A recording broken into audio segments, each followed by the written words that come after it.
21 अगस्त 2021 शाम के 4:30 बजे असम के लखीमपुर के एक इलाके से एक मां के पास कॉल जाता है। मां का नाम जुनाली सेकिया, उनकी एक 20 साल की बेटी है नंदिता। नंदिता के फोन से एक कॉल जाता है अपनी मां को और बार बार नंदिता दूसरी तरफ से मां मां कर कर करा रही थी। मां जिसे लगा कि बेटी तो एग्जाम देने गई थी, अचानक से फोन पर इस तरीके की आवाज के साथ वो क्यों बात कर रही है। फोन दूसरी तरफ से कट जाता है। यहां पर चुनाली हैरान परेशान कि एक 20 साल की बेटी जो एग्जाम देने गई थी, अचानक से उसकी जिंदगी में ऐसी क्या चीजें हो गई हैं कि वो खुलकर बता नहीं पा रही है, दर्द से करहा रही है। अब एक मां करे तो करे क्या। मां सीधी तौर पर फोन उठाती है और दूसरा कॉल अपने पति नवीन को करती है। नवीन जब ये पूरी कहानी सुनता है कि उसकी जो बेटी है बुरे हाल में है और उसकी हालत एक तरीके से इतनी खराब हो चुकी है कि फोन पर कुछ बता नहीं पा रही है, नवीन क्या करता है। नवीन अपने फोन से अपने एक दोस्त को कॉल करता है। उसका नाम देव दत्ता है। देव दत्ता वही शख्स है जो अपनी बेटी और नंदिता को साथ में लेकर उसे कॉलेज ले गया था और उसी की जिम्मेवारी थी कि दोनों बेटियों को वो वापस लेकर आए। अब नवीन एक के बाद एक लगातार कई कॉल करता है देवदत्ता को, लेकिन देवदत्ता वहां से फोन नहीं उठा रहा था। अब परिवार में हलचल बढ़ती जा रही है। एक तरफ बेटी का फोन नहीं लग रहा, लेकिन बेटी के आखिरी कॉल में दर्द से वो करहा रही थी। जिस दोस्त को लेकर आना था अब वो भी फोन नहीं उठा रहा है। हैरान परेशान जो बाप नवीन था अपने बेटे को कॉल करता है, जो कि एक फैमिली रन बिजनेस था, उनका एक दुकान था, उस दुकान में बैठा करता था, नाम था उसका दीपांकर। दीपांकर को नवीन फोन करके ये कहते हैं कि चलो हमें तुम्हारी बहन को ढूंढने की जरूरत है, वो किसी मुसीबत में है। दीपांकर और नवीन गाड़ी या कहें बाइक पर निकालते हैं और उस बाइक से शहर की ओर निकल जाते हैं। शहर का नाम है धेमाजी टाउन, असम में एक इलाका पड़ता है और इस इलाके में एक तरीके से छोटा सा इलाका है, लेकिन यहां पर हर कोई पढ़ना लिखना जरूर चाहता है। धेमाजी इलाके में जब ये शहर में पहुंचते हैं, दाखिल होते हैं, कोशिश करते हैं कि कॉलेज की तरफ जाया जाए, पता लगाया जाए कि जो उनकी बहन है किस ओर है, तभी दीपांकर का जो फोन है वो बजता है। उसे कहा जाता है कि आप जहां कहीं भी हैं आप फौरन धेमाजी के सरकारी अस्पताल में आइए, आपकी बहन बुरी तरीके से घायल है। अब वो कहां तो कॉलेज के लिए निकले थे, कहां लड़की गायब हो चुकी थी, और जैसे ही वो अस्पताल पहुंचते हैं देखते कि जो उनकी बहन है आईसीयू बेड पर लेटी हुई है। ये जो आप तस्वीर अपनी स्क्रीन पर देख रहे हैं ये उसी नंदिता की है, 20 साल की नंदिता जो एग्जाम देने के लिए गई थी। ऐसा रास्ते में क्या हुआ कि अचानक से उसकी किस्मत बदलती है और एग्जाम देते देते वो हॉस्पिटल के बेड पर पहुंच जाती है। अब इस पूरे प्रकरण में जो नवीन के जो दोस्त थे, जो देवदत्ता थे, उनकी हालत भी खराब थी, वो भी अस्पताल में भर्ती थे। साथ में नवीन की जो दो देवदत्ता की जो बेटी थी यानी कि कश्मीना, जो नंदिता की सहेली भी थी, वो भी अस्पताल में भर्ती थी। तो ऐसा क्या हुआ लखीमपुर के उस असम के डिस्ट्रिक्ट के अंदर, धेमाजी की डिस्ट्रिक्ट धेमाजी में, कि वहां पर एक साथ तीनों लोग अस्पताल पहुंच जाते हैं। एक ऐसी रोंगटे खड़े करने वाली कहानी, जब इस कहानी के आप अंत तक पहुंचेंगे तो आपको पता लगेगा कि क्रूर मानसिकता क्या से क्या करवा देती है। एक ना कहना कितना भारी पड़ सकता है एक लड़की के लिए, जिसकी वजह से वो अस्पताल में भर्ती होती है और कुछ दिनों बाद उसकी जान भी चली जाती है। क्या है पर्दे के पीछे की कहानी, चलिए जानते हैं डिकोडिंग क्राइम के जरिए। एक ऐसी वारदात जिसमें माँ जब फ़ोन कॉल सुनती है तो उनके सीने से चीख निकल जाती है कि उनकी बेटी की हालत कैसी होगी। जो इंसिडेंट आपको दीपक ने बताया और जो भी चीज़ें समझाई, वो जानने के लिए आपको उसी दिन में करीब 7 से 8 घंटे पहले चलना होगा। ये जो पूरा इंसिडेंट था ये 21 अगस्त 2021 को शाम 4:30 बजे हुआ और नंदिता के साथ उसकी दोस्त कश्मीना और कश्मीना के पिता देवदत्ता तीनों ही जख्मी हालत में खून से लथपथ अस्पताल में मौजूद थे।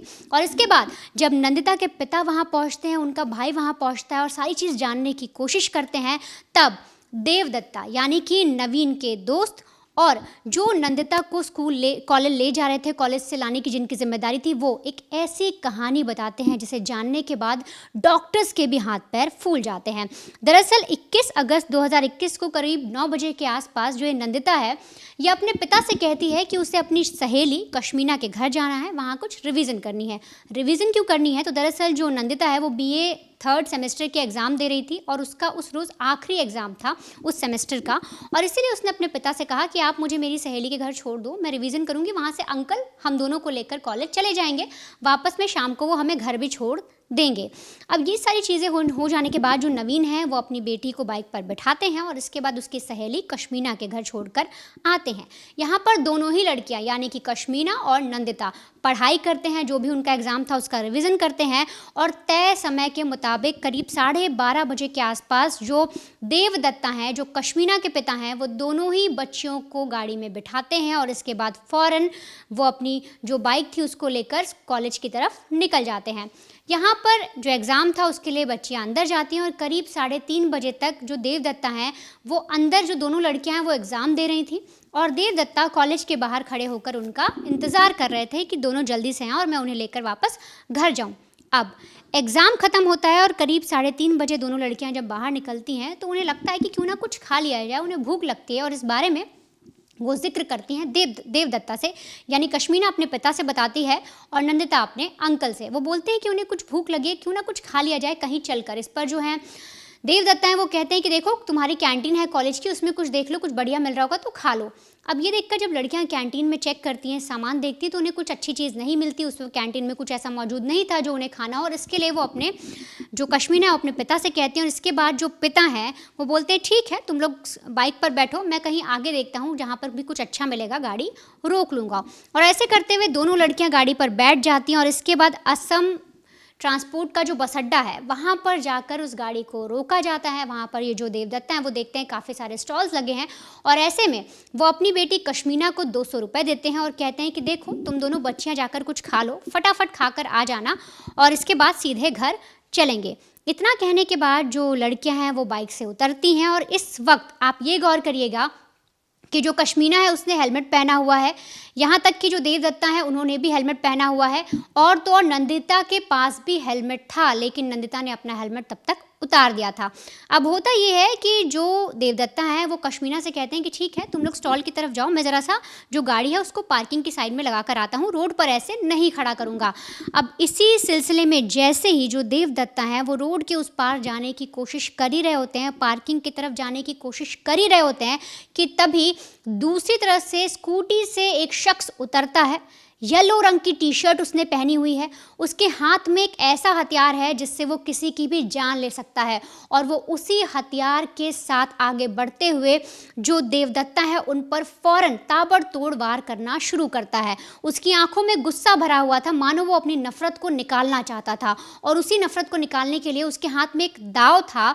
उस दाव से वो देवदत्ता पर जैसे ही वार करता है तो उनका जो दाहिना हाथ था उस पर चोट लगती है और चोट लगने के बाद वो अपने आप को जैसे बचाने की कोशिश करते हैं कि तभी सामने खड़ा वो खूंखार शख्स जिसके हाथ में दाव था वो अपने उस दाव को इतनी तेज से उठाकर उनके सिर पर मारने की कोशिश करता है, लेकिन उस वक्त देवदत्ता ने हेलमेट पहना था जिसकी वजह से वो दाव जो है वो स्लिप करता है और जाकर उनके सीने पर लग जाता है। ये देखते ही जो बच्चियाँ जो आगे बढ़ने की कोशिश कर रही थी, जो बेटी कश्मीना थी वो अपना हेलमेट उतार रही थी कि उतार कर वो आगे कुछ खाने जाएगी, तभी वो देखती है कि पिता पर किसी ने अटैक किया और इतनी ही देर में वो फ़ौरन अपने पिता को बचाने के लिए आगे बढ़ती है।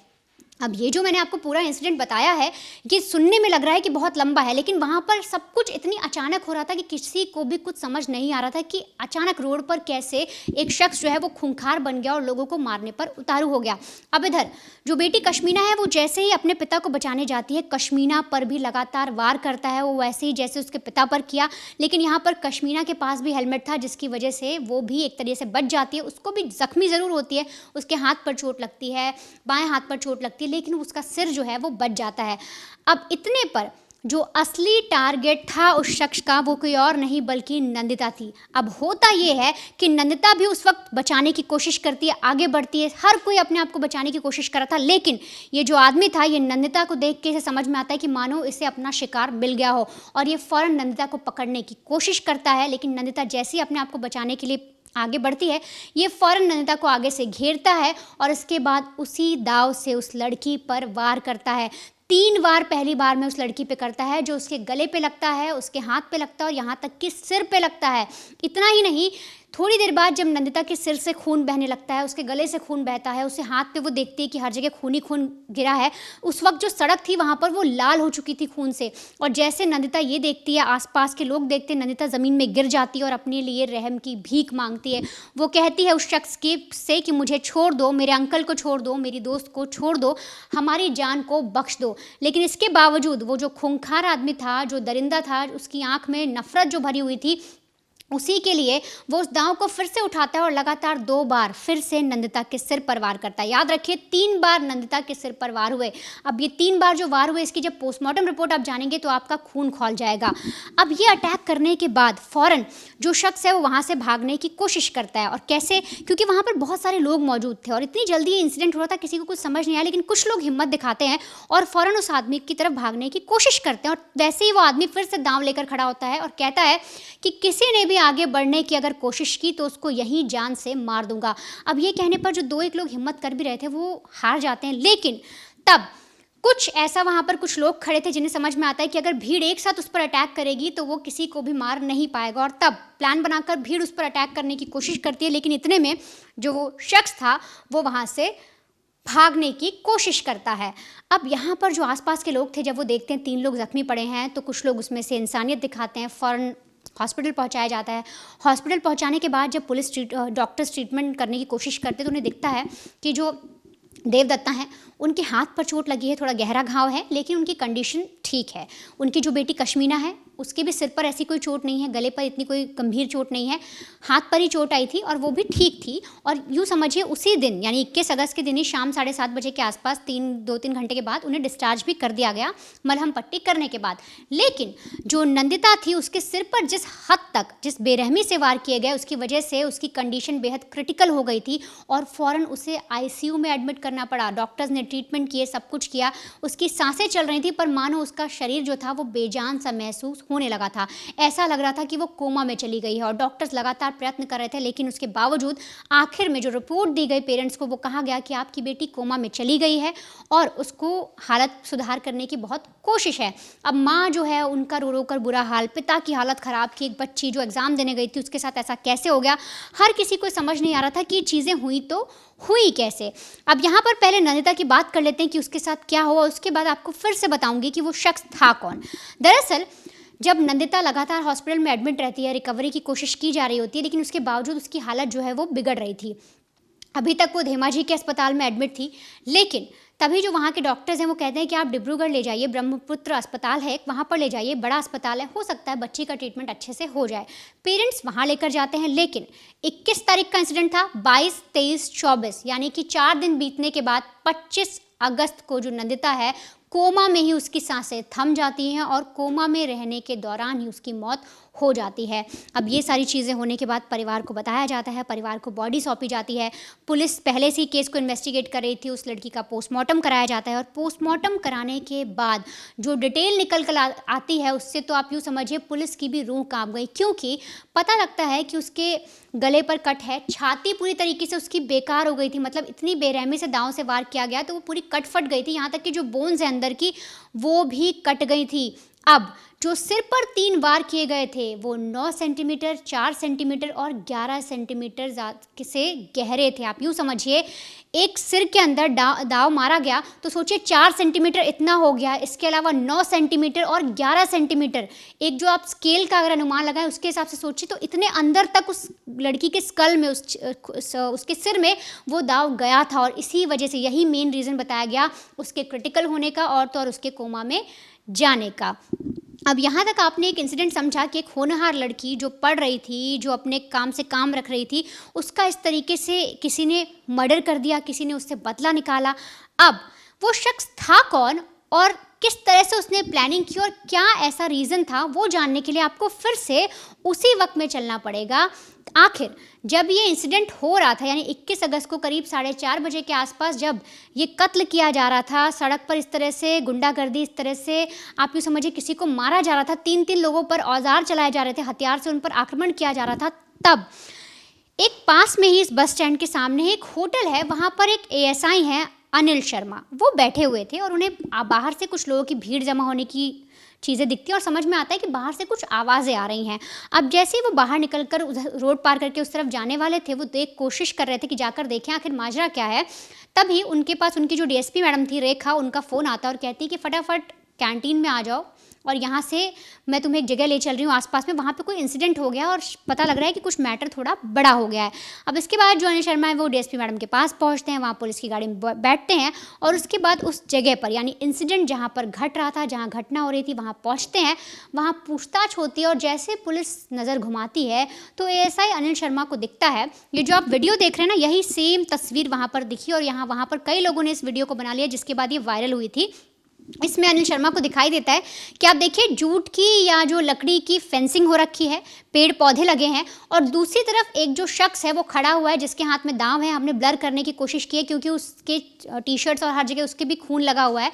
ये वही हत्यारा है जिसने उन तीनों को मारने की कोशिश की थी, जिसमें से नंदिता की मौत हो जाती है।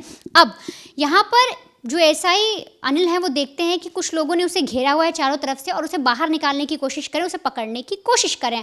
और वो जो शख्स है वो वहाँ पर बार बार चिल्ला रहा है कि मैंने उसे मार दिया, मैंने कुछ भी गलत नहीं किया, मैंने उस लड़की को ख़त्म कर दिया जिसने मेरी ज़िंदगी को तबाह किया। नंदिता ने मेरे परिवार को बर्बाद किया, नंदिता की वजह से मेरा जीवन बर्बाद हुआ और तो और उसके परिवार ने भी मेरी ज़िंदगी बर्बाद करने में कोई कसर नहीं छोड़ी। मैंने उसे मार दिया, मैंने उसे ख़त्म कर दिया। ये सारी लाइनें वो कह रहा होता है। आप एक बार वीडियो देखिए, फिर आपको बताती हूँ कि आगे वो शख्स निकलता कौन है।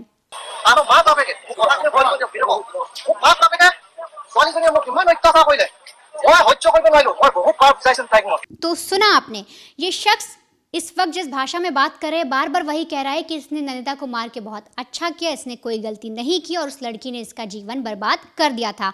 अब ये सारी चीज़ सुनने के बाद जो एएसआई हैं वो आगे बढ़ते हैं और तभी उनकी नज़र जब उस शख्स के चेहरे पर पड़ती है तो वो चौंक जाते हैं, क्योंकि वो शख्स कोई और नहीं बल्कि एएसआई का जानकार था और उनके नेबर यानी उनके पड़ोस में रहने वाला एक शख्स था, नाम था रिंटू। अब इसके बाद एएसआई आगे बढ़ते हैं, उसको समझाने की कोशिश करते हैं और करीब 1-1.5 घंटे तक मशक्क़त करने के बाद उससे कहते हैं कि तुम पुलिस के आगे सरेंडर करो, मैं तुम्हें कुछ नहीं होने दूंगा, तुम आओ, पहले तुम्हें डॉक्टर के पास लेके चलते हैं, पूरी बात समझाओ, मैं तो तुम्हें जानता हूँ।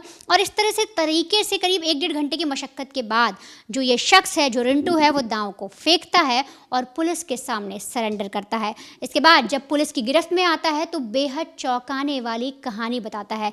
ये एक ऐसी कहानी बताता है, एक ऐसा मोटिव बताता है और बताता है किस तरीके से इसने नंदिता का कत्ल किया और उसकी असली वजह क्या थी। देखिए, जब रिंटू शर्मा के पास अनिल शर्मा जो पुलिस वाले हैं वो पहुंचते हैं और कहते हैं कि अरे बेटा छोड़ दो, ये सब चीज़ों में कुछ रखा नहीं है, तुम्हें अस्पताल लेके जाया जाएगा। पुलिस का मकसद था कि पहले भीड़ को हटाया जाए और इस अपराधी पर काबू पाया जाए। तलवार देने के बाद इसे बीसीबी केयर हॉस्पिटल, बगल का एक प्राइवेट हॉस्पिटल था, वहाँ पर इसे ले जाया जाता है। उसका मेडिकल चेकअप करवाया जाता है कि कहीं पर भी इसने खुद को जख्मी करने की कोई कोशिश तो नहीं की है। पता लगा कि उसके शरीर पर कोई और चोट के निशान नहीं थे। अब यहाँ पर पहली बार पुलिस को एक सफलता जरूर मिल चुकी थी कि अपराधी उनके चुंगल में फंस चुका था। अब बारी थी एक एक चीजों को अपने पास सबूत के तौर पर इकट्ठा करने के लिए। जो वीडियो आपको वर्णिता ने दिखाया वो एक तरीके से बहुत बड़ा सबूत साबित हुआ कोर्ट में। अब होता क्या है, पुलिस सबसे पहले जो पीले रंग का जो उसने टी शर्ट पहना हुआ था उसे निकलवाती है। उस पर जो खून के धब्बे लगे हुए थे उसे फॉरेंसिक जांच के लिए भेजा जाता है। जो रिंटू शर्मा है उसके फोन को भी एक तरीके से फॉरेंसिक जांच के लिए पुलिस अपने पास रख लेती है। यहां पर रिंटू शर्मा को थाने ले जाकर उससे एक पुलिसिया पूछताछ शुरू की ही जाती है कि शाम के 7 बजे या 7 से 7:30 बजे के आसपास जो नवीन के जो दोस्त या कहें नंदिनी के जो पिता के जो दोस्त यानी कि देवदत्ता और जो उनकी बेटी कश्मीना, ये दोनों भी थाने पहुंच जाते हैं एफआईआर दर्ज करवाने के लिए। पुलिस खुद देवदत्ता कश्मीना की कहानी समझती है कि किस तरीके से रिंटू शर्मा ने उन पर हमला किया और क्या क्या चीजें हुई हैं। पुलिस साथ ही साथ नंदिता के फोन उसके एक तरीके से जो आई कार्ड था और साथ ही साथ उस हेलमेट को भी सबूत के तौर पर अपने पास रखती है। जिस वक्त जब उस पर हमला हो रहा था तो हेलमेट उसके हाथ में ही था। अब ऐसी चीजें क्यों की जाती है? क्योंकि पुलिस जानना चाहती है कि जो हेलमेट पे खून है, तमाम जगहों पर जहां जहां खून रसा है, वो किसके खून है, कहीं कोई और शख्स भी तो शामिल था या नहीं था। तो इन सारी चीजों को फॉरेंसिक के लिए भेज दिया जाता है। याद रखिए, नंदिता का जो लाइब्रेरी कार्ड था, उसका जो फोन था, हेलमेट भी पुलिस अपने पास रख लेती है। दूसरी ओर जो रिंटू शर्मा का टी शर्ट और फोन भी रखा जाता है। अब बारी थी पुलिसिया जांच शुरू करने के लिए। सबसे पहले अक्यूज्ड की प्रोफाइलिंग होती है कि अक्यूज जो है या जो जिस पर आरोप लगा है वो शख्स है कौन, जाने तो सही रिंटू शर्मा नाम का कौन है। पुलिस वाले का पड़ोसी होना कोई इस तरीके से प्रोफाइलिंग होती नहीं है। प्रोफाइलिंग शुरू हुई तो पता लगा कि नंदिता जिस सरकारी कॉलेज में पढ़ाई करने जाती थी, उसी कॉलेज में बतौर लाइब्रेरी में ये बच्चों को कार्ड इशू करता था। बताऊंगा किस तरीके से। रिंटू शर्मा 30 साल की उसकी उम्र थी, उसकी नौकरी लगती है, सरकारी नौकरी। क्लास 4th के जो रैंक में एक तरीके से जो लाइब्रेरी में जो कार्ड देने का या लाइब्रेरी की बुक को, लाइब्रेरियन नहीं है याद रखिएगा, लाइब्रेरी में बुक को देखभाल करने का, साफ सफाई करने का जो काम होता है, एक तरीके से रिंटू शर्मा के ही जिम्मे था। जब लड़कियों का एडमिशन 2020 में, क्योंकि गर्ल्स कॉलेज था, लड़कियों का एडमिशन जब इस कॉलेज में होता है तो हर किसी से कहा जाता है कि आप लाइब्रेरी में जाकर अपने अपने आई कार्ड बनवा लीजिए ताकि आने वाले समय में आपको बुक लेने और देने में आसानी होगी। तब जो नंदिता है वो दोबारा से लाइब्रेरी जाती है और इस उम्मीद में कि उसका लाइब्रेरी कार्ड बनेगा, उसके जो भविष्य में जो सपने हैं वो पूरे हो सकेंगे। अब क्लास में बाकी लड़कियों की तरह वो लाइन में लगी थी, लेकिन जैसे ही रिंटू शर्मा के पास वो अपना नाम दर्ज करवाने के लिए पहुंचती है, नाम, रोल नंबर, फोन, घर का एड्रेस, तमाम चीजें देने के बाद रिंटू शर्मा जब वो फॉर्म भर रही थी, उसे सिर्फ टकटकी निगाहों से ऊपर से लेकर नीचे तक घूर रहा था। उसे मानो लगा कि उसे अपने सपनों की मलिका मिल चुकी है और नंदिता को देखकर वो एक तरीके से पागल हो चुका था। वो किसी भी कीमत पर नंदिता से शादी करना चाहता था, प्यार नहीं करना चाहता था, शादी करना चाहता था और वो इसके लिए किसी भी हद तक जा सकता था। अब कई बार जब पहली बार नंदिता उसके सामने आई कार्ड देने के बहाने, उसने कहा कि आप कार्ड लेने इस तारीख को आ जाना, तो बार बार रिंटू शर्मा एक तरीके से उससे परेशान करने लगा। कहता कि चलो मैं तुम्हें कुछ खिला देता हूं, घूम के आ जाते हैं। लेकिन नंदिता ने पहले दिन से उसे कहा कि नहीं, मैं तुम्हें पसंद नहीं करती हूं, मैं नहीं जानती हूं, ना ही मैं तुम्हारे साथ कंफर्टेबल हूं, इसलिए मेरा पीछा करना छोड़ो और मुझे परेशान करना छोड़ दो। बावजूद इसके रिंटू शर्मा एक के बाद एक कई कोशिश करता चला गया, उसे प्रपोज करने लगा, लेकिन तमाम तरीकों से उसकी जो सारी जो कोशिशें थी वो फेल होती चली जाती हैं, क्योंकि नंदिता एक तरीके से किसी भी तरीके से उसे एंटरटेन नहीं करना चाह रही थी। लेकिन जो लाइब्रेरी में काम करते हुए हर एक स्टूडेंट की प्रोफाइलिंग इसके पास पहले से ही होती थी, तो इसलिए इसने देखा कि इसके घर का एड्रेस, फोन नंबर, सारी चीजें इसके पास थी। व्हाट्सएप के जरिए मैसेज करना शुरू किया इसने, एसएमएस के जरिए करना शुरू किया। जब इसने देखा कि कुछ रिप्लाई सामने से नहीं आ रहा है तो लगातार कॉल पर कॉल करते रहा और बार बार ये कहता कि मैं तुमसे प्यार करता हूं, तुम मेरे से शादी करने के लिए राजी हो जाओ। नंदिता टस से मस नहीं, उसने कहा कि नहीं, ये सारी चीजें गलत हैं, मेरी पढ़ने की उम्र है, मुझे पढ़ाई करने दो, मुझे ये सारी चीजें नहीं करनी है। लेकिन रिंटू शर्मा का जो फितूर था वो एक तरीके से पागलपन के दौर में चला गया था। जब नंदिता ने उसका फोन ब्लॉक किया तो रिंटू शर्मा ने अपने रिश्तेदारों को कहा कि आप एक काम करो, नंदिता के घर पर जाओ और मेरी शादी की बात चलाओ। खुद रिंटू और उसके रिश्तेदार जो नंदिता के माता पिता के घर पर जाते हैं, वहां पर जाके ये कहते हैं कि हमें आपकी बेटी पसंद है, हम शादी करना चाहते हैं आपकी बेटी से।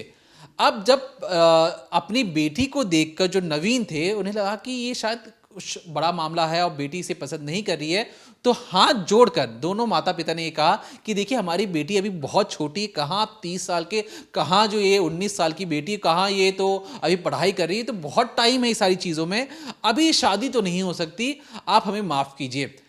रिंटू को लगा कि उसके रिश्तेदारों के सामने उसकी बेइज्जती हुई है, उसके रिश्तेदारों की बेइज्जती हुई है, और तभी से उसने ठान लिया था कि वो बदला लेगा नंदिता से और उसे मौत के घाट उतारेगा। अभी जो सारी जो चीज़ें हो रही थी, इस सारी चीज़ों में लगभग 1 साल का वक्त गुजर जाता है और कई बार जो फ़ोन के ज़रिए, एसएमएस के ज़रिए, व्हाट्सएप के ज़रिए पर्सन टू पर्सन मिलकर लाइब्रेरी में तंग करना, यहाँ तक कि घर पहुँच जाना, इन सारी चीज़ों में जब वो विफल हो गया तब उसने प्लान बनाया कि 21 अगस्त 2021 को वो मौत के घाट उतार देगा। इसके लिए उसने बाकायदा दुर्गेश कुमार, जो उसका एक दोस्त था, उस वक्त तो घर पर नहीं था, उसके घर पर जो उसकी बीवी जो मौजूद थी, उससे जाके ये कहता है कि देखो, दुर्गेश ने मुझे कहा है कि आप जो आपके घर में दाव रखा है आप मुझे दे दो, कुछ छोटा मोटा काम है उसे निपटा के मैं वापस आपको दे दूंगा। अपने दोस्त की बीवी से वो दाव लेता है और वो पहुंच जाता है कॉलेज के आसपास, जहां पर वो देखता है कि नंदिता और जो उसकी जो सहेली है दोनों एग्जाम देने के लिए अंदर जा चुके हैं। मकसद उसका यह था कि किसी भी तरीके से कॉलेज में घुसने से पहले ही उसे मौत के घाट उतार दिया जाए। लेकिन 12:30 से लेकर 3:30 बजे तक एग्जाम चलता है, लगभग 3 घंटे का एग्जाम चलता है और इसी आपाधापी में वो दाव लेकर कॉलेज के गेट के बाहर बैठा रहता है इस उम्मीद में कि जैसे ही वो गेट से बाहर आएगी वो उसे मौत के घाट उतार देगा। अब यहां पर होता क्या है कि जैसे एग्जाम खत्म होता है, नंदिता फोन में अपने परिवार वालों को, हर किसी को बताती है कि देखिए मेरा तो एग्जाम बहुत अच्छा गया, अब भूख लगी है, आखिरी एग्जाम था, अब मैं उसके बाद खा पी कर मैं घर पर आ जाऊंगी। देवदत्त जो उसकी सहेली के पिता थे, उनको बताया जाता है, वो कहते हैं कि कैंटीन में खा लो। जब कैंटीन में खाना नहीं मिलता है तो देवदत्त अपनी बाइक लेकर कॉलेज के अंदर चले जाते हैं, वहां पर दोनों बेटियों को बैठाते हैं और वहीं से कॉलेज से लगभग 7 किलोमीटर दूर शहर में लाकर कहते हैं कि यहां पर आप तुम ढंग का खाना पीना खा लो, ये लो 200 रुपए, समोसा जो भी तुम्हें खाना है खा सकते हो। ये जो रिंटू शर्मा था, ये कॉलेज से लेकर लगभग 7 किलोमीटर दूर तक अपने लाल रंग की स्कूटी पर इन तीनों का पीछा कर रहा था। जब उसने देखा कि जो नंदिता के सहेली के जो पिता हैं या देवदत्त हैं वो पार्किंग में लगा रहे हैं, तो इसे लगा कि लड़की पर हमला करने से पहले उसके बचाने वाले पर अगर मैं उसे मौत की घाट उतार दूं या उसे नुकसान पहुंचा दूं तो वो शायद नहीं बचा पाएगा। और इसलिए ये जो रिंटू शर्मा है, इसने उसके सहेली के पिता को पहले चोट पहुंचाने की कोशिश की। जब वहां से लड़कियां बचाने के लिए आती हैं तो इन दोनों लड़कियों पर वार करता है, लेकिन उसका जो शिकार था सिर्फ और सिर्फ नंदिता थी। और सोचिए 4 सेंटीमीटर, 9 सेंटीमीटर, 11 सेंटीमीटर शरीर का जो सबसे स्ट्रांग हिस्सा होता है वो होता है इसका स्कल, खोपड़ी में अगर दांव घुस जा रहा है वो भी इतना गहरा, तो कितनी जोर से और कितने गुस्से के साथ कसाई की तरह वार किया गया होगा। और जरा भी उसे एक तरीके से रहम नहीं आई, उसे दया नहीं आई कि मैं एक इंसानी जान को मारने की कोशिश कर रहा हूं। और बार बार वो यही कहता कि नंदिता और नंदिता के परिवार ने मेरे साथ धोखा किया है। अब ये जो सारी जो चीजें हैं, इसमें सिर्फ और सिर्फ ये पागलपन किस तरीके से सवार होता है क्योंकि एक लड़की ने ना कह दिया। इन जैसे लड़कों को ना सुनने की आदत नहीं होती है। उन्हें लगता है कि ना कोई मुझे कैसे बोल सकता है। ना सुनने की ना वजह से ये बार बार गुस्से से आग बबूला हो जाते हैं। ये कई बार कोशिश करते हैं कि किसी तरीके से अपने आप को हीरो दिखाकर मैं लड़की को इंप्रेस कर सकूं, लेकिन बावजूद इसके जब लड़की बार बार मना करती है तो इनकी प्लानिंग प्लॉटिंग शुरू हो जाती है, इनका अपने पर काबू नहीं रहता है। तो ऐसे में जब ये सारी जांच पड़ताल पुलिस वालों को पता लगती है कि ये साइकोलॉजिकली भी एक तरीके से बीमार है और एक बार बार सिर्फ अपने ना की वजह से इसने मौत की घाट उतार दिया, तो लगभग जितने सारे लोग थे वहां पर जिन्होंने देखा कि किस तरीके से रिंटू शर्मा ने मौत के तांडव रचा, वहां पर 41 गवाह, 4 साल लग गए इस केस में। जो ओपन एंड शट केस था उसे 4 साल लगे, लगभग 1500 दिन लग गए। एक ऐसी लड़की जिसकी 4 दिन में मौत हो जाती है, इस देश में मौत पहले आ जाती है लेकिन जस्टिस, इंसाफ आने में बहुत देर हो जाती है। लगभग 2021 का मामला था, अगस्त 2025 में जाकर उसे मौत की सजा सुनाई जाती है और कहा जाता है सेक्शन 324, सेक्शन 307, सेक्शन 302, ये सारी धाराओं के तहत उस पर मुकदमा मान लिया जाता है कि जिम्मेवार है और इसे मौत की सजा सुना दी जाती है। अभी तो हाई कोर्ट भी जाना है, अभी तो सुप्रीम कोर्ट भी जाना है। तो आप सोचिए कि एक लड़की जो उसे रास्ते में कोई मंचला आकर मौत की घाट उतार कर चली जाता है, 4 दिन में मौत हो जाती है। हर किसी ने देखा, हर किसी ने समझा, लेकिन बावजूद इसके मौत पहले आई, इंसाफ को आने में लेट हो गया। और ऐसे में उन तमाम लड़कियों से हमारी खास तौर पर दरख्वास्त है, जो क्राइम तक की जितनी भी दर्शक हैं और खास तौर पे जो लड़कियां हैं, जो औरतें हैं, अगर आपके साथ भी अगर ऐसी चीजें होती हैं जो आपको बार बार परेशान कर रहा है, आपको लग रहा है कि मैं ये सारी चीजें किसी और को कैसे बोलूं, ये तो लड़का ही बदमाश है, लेकिन हमारी तमाम दर्शकों से दरख्वास्त है कि जितने भी लोग इस शो को देख रहे हैं, रिकॉर्डिंग शो को देख रहे हैं, आप कमेंट सेक्शन में कमेंट करके जरूर बताइए कि ऐसी कौन सी स्टोरीज, ऐसी कौन सी इन्वेस्टिगेटिव स्टोरीज आप सुनना पसंद करेंगे या चाहते हैं कि लोगों तक उस स्टोरीज को पहुंचाया जाए। तो कमेंट सेक्शन में कमेंट करके जरूर बताइए। हम कोशिश करेंगे आपकी कमेंट को पढ़कर उस स्टोरीज को रिसर्च कर आप तक पहुंचाया जाए और आसान से आसान शब्दों में आपको समझाया भी जाए। लेकिन तब तक देखते रहिए decoding crime, Monday to Friday शाम 7:30 बजे, ओनली ऑन क्राइम तक।